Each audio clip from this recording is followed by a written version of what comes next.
18 months ago, I had knee surgery, and I gained over 25 pounds out on disability.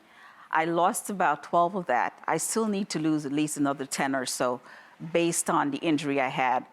But I retired.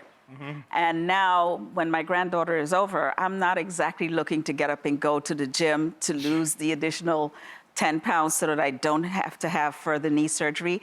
How can I incentivize myself to go past that? First of all, good on her in that she went through an injury and she put that weight on because she wasn't as active anymore. Right. But she's already taken like half of it off, so Yeah. good for her. Yeah, and this is first of all, that is great, but here's a common problem. People realize that they need to lose a little more weight and they don't have the incentive or the motivation, and that's very common.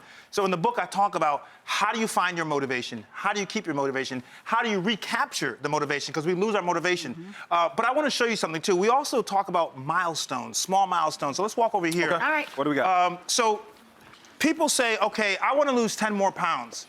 And then they say, I want to lose it in 2 weeks. Well, listen, we have to be realistic. So what I like to do is I say, form yourself a little chart of your weight loss. So let's say we're going to take 5 weeks to lose these 10 pounds. But you're not going to lose the same amount every week. Some weeks you may not lose anything. So build yourself a little chart, print out a little calendar. Let's say week 1, which is typically the best week for people. Let's say you lose 3 pounds in week 1. Good start. Let's say you lose 2 pounds in week 2. Then week 3, you lose no pounds. That's okay, because you know what? As long as you didn't gain weight, you're still ahead of the game. That's right. And then you may go back to 2 pounds, and last week you may push out.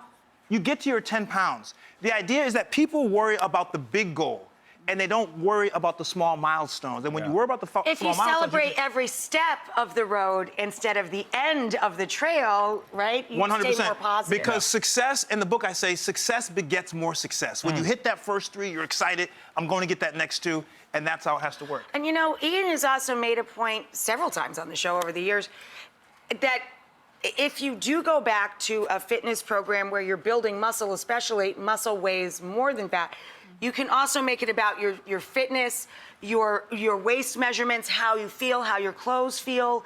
It's not always about the weight. The number, yes. It's called NSVs, non-scale victories.